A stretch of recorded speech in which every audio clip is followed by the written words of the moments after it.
Most people play Roblox games to have fun, usually. They log on, mess around, and then close the tab and move on with their day.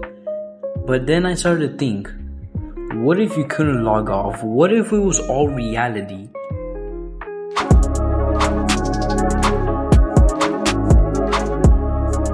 Six Roblox games, six different complete experiences, and today I'm gonna ask one simple question. What if you were dropped into any of these Roblox games and actually had to live there? Which one will give you the best shot? No respawning, no quitting, real consequences. Today I'm gonna judge every game on 4 factors: housing, food, danger, and one wildcard factor unique to each game. And trust me, some of these rankings are gonna surprise you. Okay, before we get into it, let me explain how this works. We got 6 volunteer games, 6 different games. We got Decaying Winter, Resident Massacre, Stop It Slender, Rocketeers, Refinery Caves 2, and Outlaster. And for each one, imagine yourself, you the viewer, and I'm gonna imagine myself actually transported to that game permanently. No game mechanics that conveniently respawn you, just living there. The four factors are: housing, do I have like a shelter, can I sleep anywhere safe?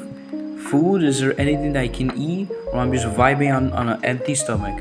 Danger, what is actively trying to kill me and how often?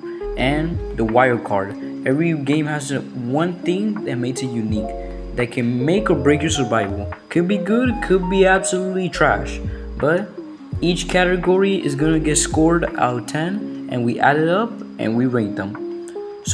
Let's start from the absolute worst place to live and work our way up to the place that I actually consider staying. Let's go. Dead last, and honestly, it's not even close for this game. Welcome to Decaying Winter, a world where, and I need you to really hear this out. The sun is dead. Not like it's like nighttime or like it's cloudy. The sun is gone permanently. The world is in endless cold and darkness. Yeah, I don't think this is a good place to live, bruh. Alright, let's start with housing.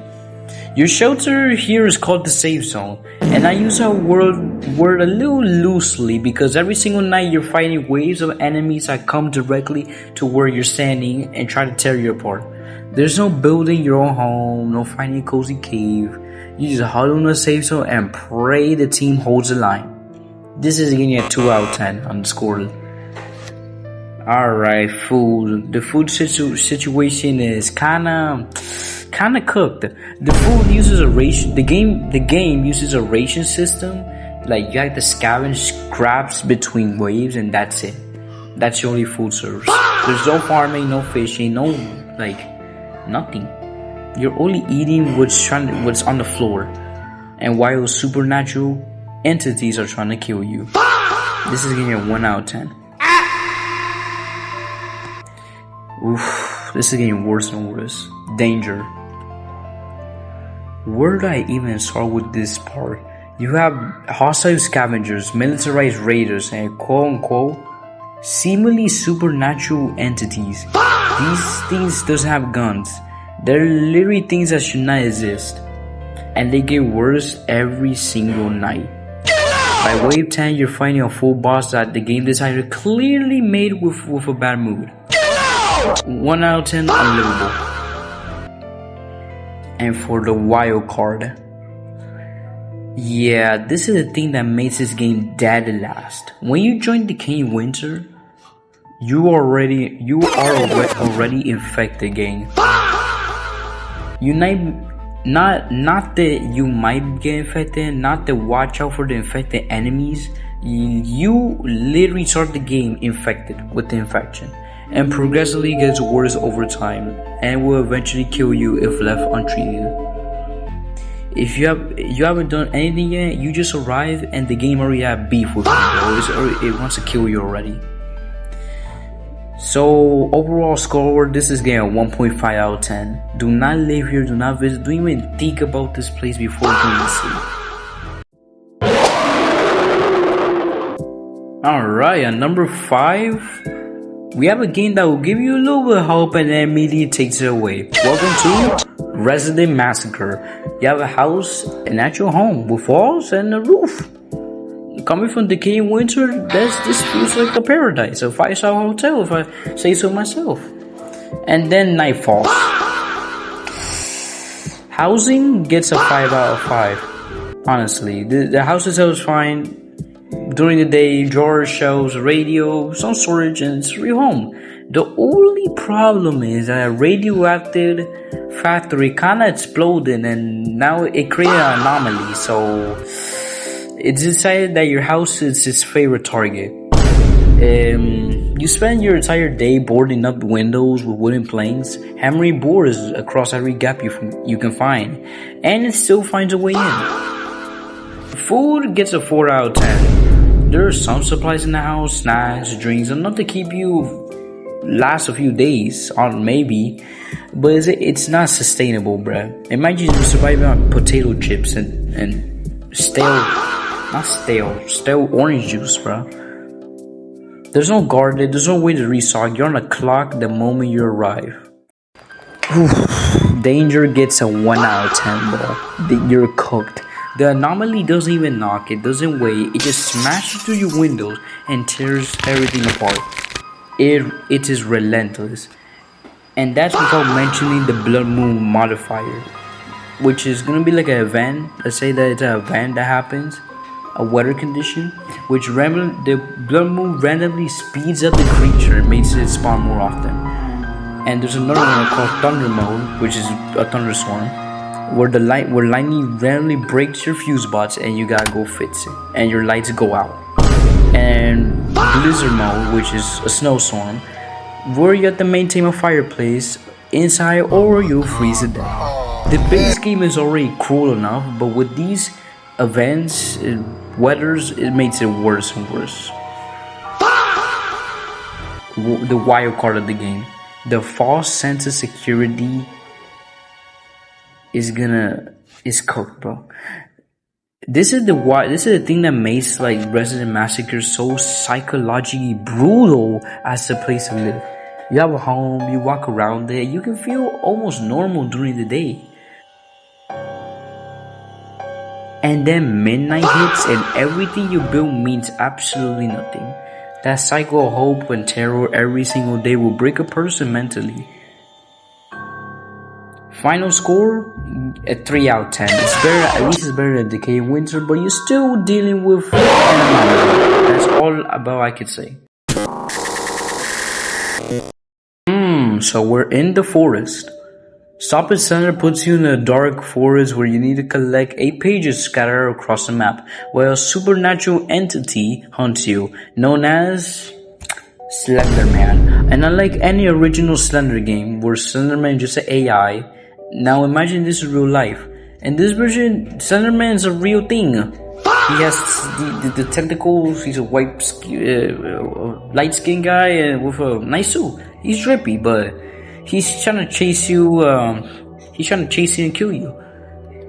Alright, housing gets a 2 out of 10. There's no housing, you're in a forest, like, there might be some scattered structures, but like, I don't think that's gonna help you survive, honestly. And if it rains, I think you're cooked.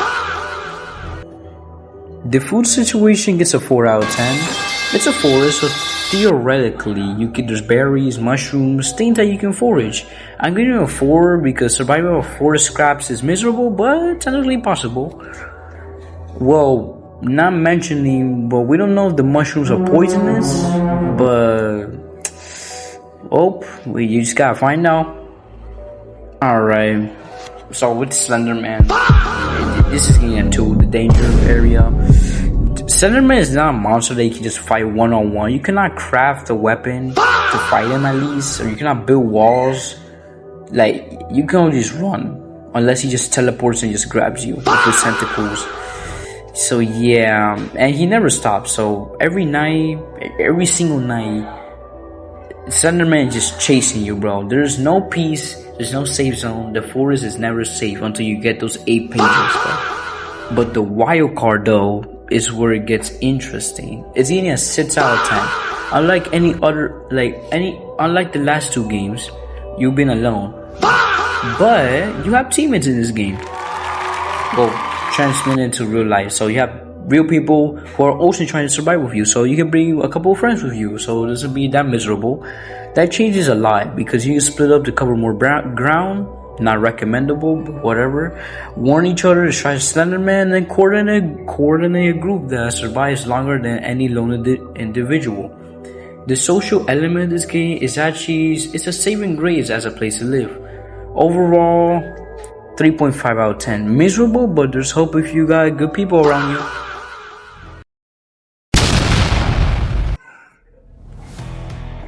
Okay. We're entering the top half now, and for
rocket jumping is a real mechanic in the game that you can cover more ground faster than anyone on this list.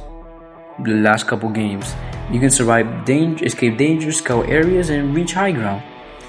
In the world this chaotic, mobility is needed, and nobody moves like someone with a rocket launcher. Overall, the game gets a 4.8 out of 10. Exhausting, loud, probably gives you tinnitus, but survivable. Alright. Okay. We're in the top 2 now, and I want you to just notice something real quick before we get into the last 2. The bottom 4 all have one thing in common. Can you guess it? You probably haven't guessed it, but there's something actively trying to kill you or end you. A creature, an anomaly, maybe a monster, or just a Slenderman. But the top 2, the only danger that comes is from actual people.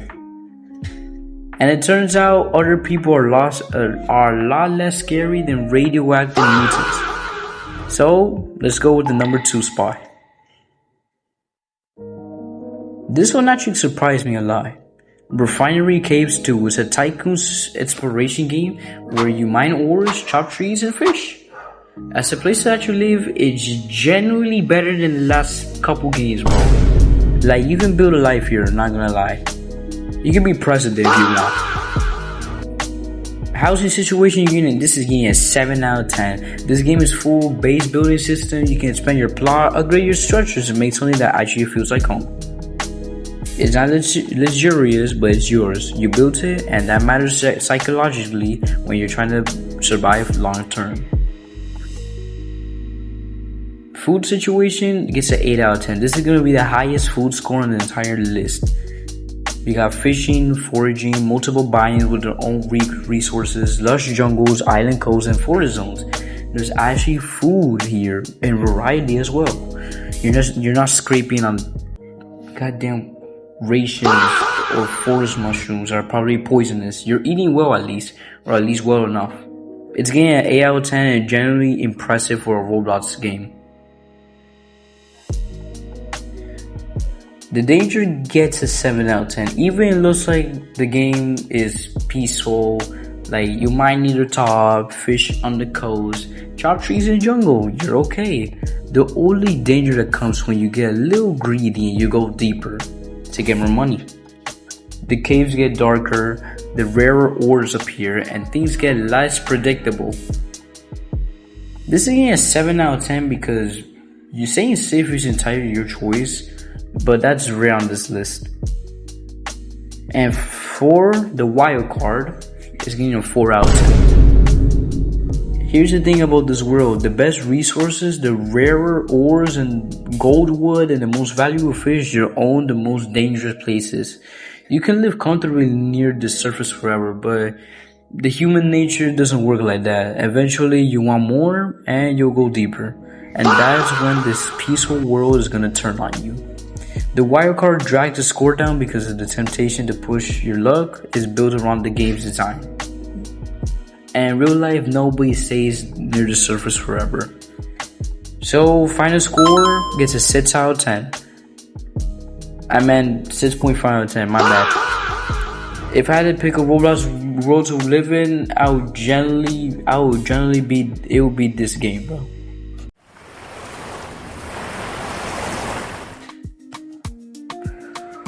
Whew. Alright, and for our number one, the most livable Roblox game on this list is Outlaster, a tropical island based on a TV show, Survival. If you didn't watch it. And before you say yes, there are people trying to vote you off. Yes, there's betrayal and strategy and all that good stuff. But here's the key question. Is there anything trying to unalive me? No, there's nothing. We're okay. Housing gets a 7 out of 10. You got a camp, build with your team. It's not a 5-star resort, but it's a shelter on a tropical island with fresh air. It's better than Decaying Winter. Feels like paradise. The camp structure gives you a home base, a place to return to, and that's essential for a long-term mental survival. Food gets a 7 out of 10. The tropical island means tropical fruit, coconuts, fish. You're near the water, bro. The wild game potentially a little dangerous, but it's not gourmet, but it's consistent and natural and healthy. Compared to the other worlds, this is a feast, bro. The danger gets an 8 out of 10. This is the highest danger score on the list because the only threat here is other people, and other people can be reasoned with, not like these things that try to unalive you, but you can form alliances, negotiate, and make friends. You can be likable enough that nobody bullies you up, or be the hated person and get bullied off. But at least there's no monster. Hey, no monster has been talked of eating you, so yeah, I think you're good, bro. And Outlaster, your social skills are your survival skills, bro. Well, if you're an introvert, I think you're kind of cooked there, but it's alright, introverts. I'm with you guys. The wild card.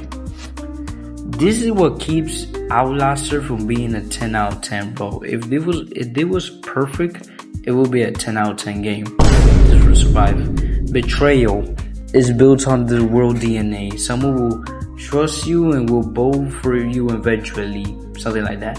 Alliances shift, promises get broken. The person who shared food with you at breakfast might be the person who writes your name down at the elimination. You can never fully relax. You can never fully trust anybody. That's a psychological exhaustion in a way that Different from monsters unaliving you, but at least a monster is honest about wanting to hurt you.